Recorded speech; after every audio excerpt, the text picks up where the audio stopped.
அஸ்ஸலாமு அலைக்கும் everyone. Today வந்து சோலே அதாவது சன்னா மசாலா எப்படி பண்ணுறதுன்னு பார்த்துடலாம்.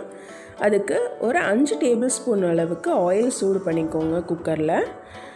ஆயில் நல்லா சூடானதுக்கப்புறம் ஒரே ஒரு அன்னாசி பூ அதாவது ஸ்டார் அனீஸ் ஒன்று சேர்த்துக்கலாம். ஒரு அரை ஸ்பூன் வந்து ஜீரகம் சேர்த்துக்கோங்க. ஜீரகம் நல்லா பொரியணும். பொரிஞ்சதுக்கப்புறம் ஒரு 5 பெரிய வெங்காயம் இந்த மாதிரி ஸ்லைஸ் பண்ணி சேர்த்துக்கோங்க.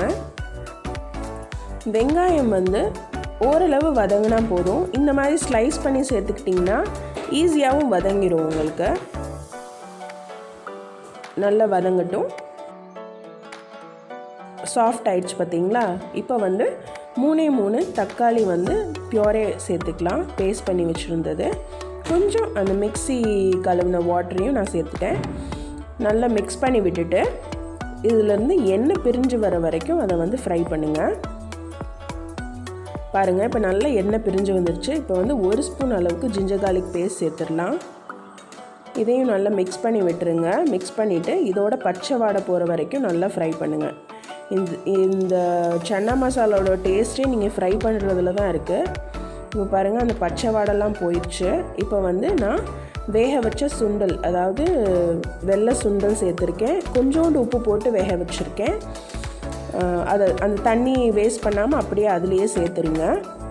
சேர்த்துட்டு இப்போ வந்து மசாலா பொருள்லாம் சேர்த்துடலாம். ஒரு அரை ஸ்பூன் வந்து மஞ்சள்தூள், 1 ஸ்பூன் அளவுக்கு மிளகாய்த்தூள், அப்புறம் 1.5 டேபிள் ஸ்பூன் அளவுக்கு மல்லித்தூள் சேர்த்துக்கோங்க.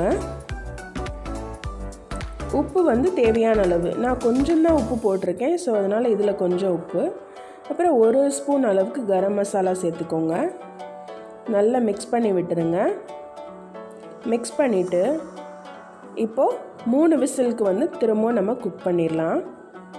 இப்போ பாருங்கள், 3 விசிலுக்கு அப்புறம் அந்த ஆயிலெலாம் நல்லா பிரிஞ்சு சூப்பராக இருக்குது. திரும்ப ஸ்டவ் ஆன் பண்ணிவிட்டு ஒரே ஒரு டேபிள் ஸ்பூன் அளவுக்கு கசூரி மேத்தி உங்கள் கையால் வந்து நல்லா நசுக்கி அதாவது க்ரஷ் பண்ணி போட்டுருங்க. கையால் நசுக்கி போடுங்க, அதுதான் ஃப்ளேவர் கொடுக்கும் உங்களுக்கு. இப்போ பாருங்கள், சூப்பரான நம்மளுக்கு சன்னா மசாலா ரெடி ஆயிடுச்சு. சப்பாத்தி பூரியோட சர்வ் பண்ணிங்கன்னா சும்மா அப்படி இருக்கும்.